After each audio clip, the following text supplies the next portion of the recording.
que, monsieur le ministre, on peut avoir avec vous ici, et maintenant, les chiffres globaux de ces fonctionnaires-là recrutés à l'issue de ce concours de recrutement? Ça, c'est la première. La deuxième, évidemment, c'est par rapport à ces diplômes. Parce que quand il y a eu des admis, vous avez dit que c'est sous réserve d'évaluation des diplômes. Est-ce que ce travail a été fait? Est-ce que vous avez évalué ces diplômes?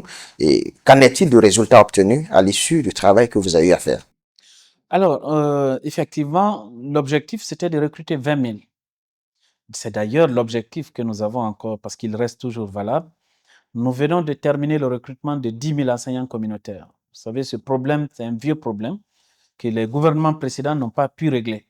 Aujourd'hui, avec la vision du chef de l'État, depuis le 5 septembre, il en a fait une priorité parce qu'il fallait aussi garantir cette justice sociale. Aujourd'hui, nous avons recruté les 10 000 enseignants communautaires. Ils sont affectés, ils sont en poste. Je crois à partir de la fin de ce mois, ils seront pris en charge financièrement. Mais il y avait également les autres 10 000 qui devraient être recrutés à travers le concours et qui doivent d'ailleurs être recrutés à travers le concours que nous avons organisé.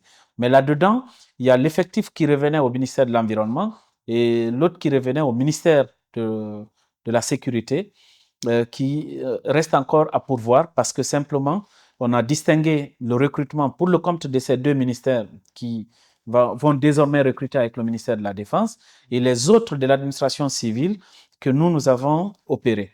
Et par rapport à ça également, il y a encore des ministères comme l'information et la communication qui n'ont pas encore recruté. Donc, sur l'objectif de 10 000, nous sommes aujourd'hui à environ 7 500 fonctionnaires effectivement recrutés et pour lesquels nous sommes dans le processus, n'est-ce pas, d'engagement. Et ce processus d'engagement comprend plusieurs étapes, peut-être on en parlera ultérieurement. Mais il faut noter que nous avons recruté aujourd'hui 7 400 et quelques agents qui vont servir. Maintenant, effectivement, nous avons recruté sous réserve de diplôme. Le recrutement est organisé, il est réglementé dans notre pays. Il y a des dossiers qui constituent des dossiers d'admissibilité même pour être fonctionnaire. Mais vous savez, quand vous faites face à des phénomènes de chômage de masse, le traitement de tout processus de recrutement ouvert devient complexe. Et la gestion de ça, et pour donner encore plus de chance à tout un chacun, nous avons raccourci les délais de rigueur sur la vérification des diplômes avant la validation des candidatures pour dire on lance le recrutement, on recrute sous réserve. Donc, sous réserve, sur les 7 400 et quelques, nous avons aujourd'hui 5 500, je crois 6 000, dont les diplômes sont authentifiés. Il y a environ 2 000 dont les diplômes, ils n'atteignent pas 2 000 exactement, dont le processus d'authentification est en cours. Le mécanisme que nous avons mis en place nous met en relation avec le ministère de l'Enseignement supérieur et de la Recherche scientifique et de l'Innovation. Ce mécanisme consiste à rassembler les diplômes et à envoyer dans les institutions d'enseignement qui ont émis ces diplômes-là. Donc aujourd'hui, ce travail est fait. D'ici la fin de la semaine prochaine, nous recevrons les retours de ces institutions d'enseignement pour les fonctionnaires, dont les nouveaux plutôt admis, dont les diplômes n'ont pas été authentifiés. Donc, ça nous permettra d'avoir le résultat net du recrutement avec les éléments constitutifs du dossier, notamment les diplômes authentifiés, mais aussi il y a un autre processus en cours qui consiste à l'obtention des certificats d'aptitude médicale pour tous les agents. C'est une condition aussi essentielle pour être effectivement fonctionnaire pour servir l'administration publique. Là, ce n'est pas moi qui le dis, c'est la loi qui le dit. La loi 027, elle est claire là-dessus. Il y a également le casier judiciaire. On vient servir l'administration publique. Il y a la notion d'éthique, d'intégrité qui caractérise aussi la gestion d'une fonction publique. Donc, l'agent qui entre, il doit répondre à ces critères qui obéissent, n'est-ce pas, à un certain nombre d'éléments reposant sur les valeurs civiques, les valeurs citoyennes des agents que nous sommes en train de recruter. Parce que nous voulons désormais que le fonctionnaire soit un citoyen modèle. Donc, nous sommes en train de travailler pour que chaque agent puisse constituer ses dossiers et que ces dossiers soient des dossiers valides. Monsieur le ministre, tout à l'heure, vous avez utilisé une expression fonctionnaire stagiaire. Est-ce que vous pouvez apporter une clarification par rapport à cette expression? Alors, la loi dit que quand on est recruté à la fonction publique, enfin, les premières années, notamment 2 ans durant, vous êtes fonctionnaire stagiaire.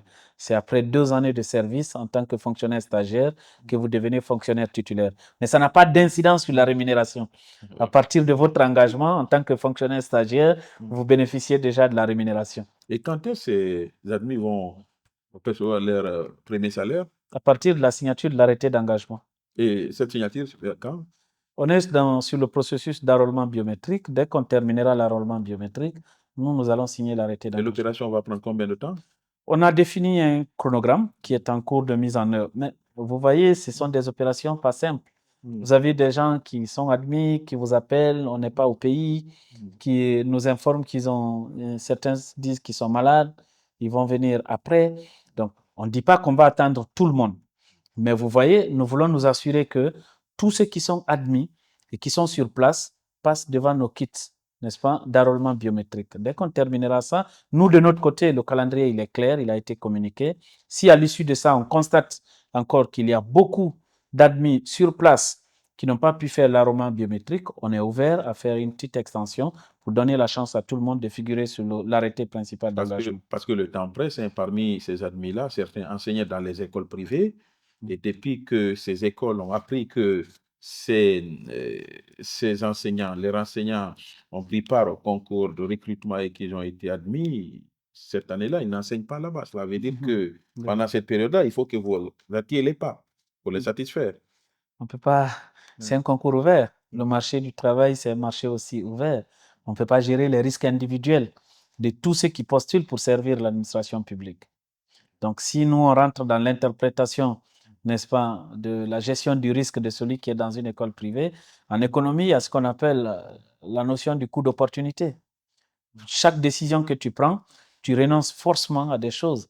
Donc, il faut que les gens acceptent d'assumer que pour une première fois, l'État se montre quand même responsable d'aller jusqu'au bout d'un processus entamé. Des gens ont passé des concours ici. Ils ont passé des années sans avoir de résultats. Certains ont eu des résultats, ils se sont vus admis. Certains même jusqu'à présent, je dirais d'autres même jusqu'à présent, ils n'ont pas d'arrêté d'engagement. Il y en a entre la publication des résultats et l'arrêté d'engagement, ça a fait plus d'1 an. Nous, au moins, le concours, aussitôt fini, on ouvre le processus d'enrôlement biométrique et aussitôt, nous sommes en train de traiter les questions d'arrêté et bientôt, l'arrêté va être disponible. Mais on ne peut pas entrer dans la gestion de quelqu'un qui enseigne dans une école privée. Hein. Il faut qu'il se décide. Donc, s'il faut un choix, il faut qu'ils assument le choix.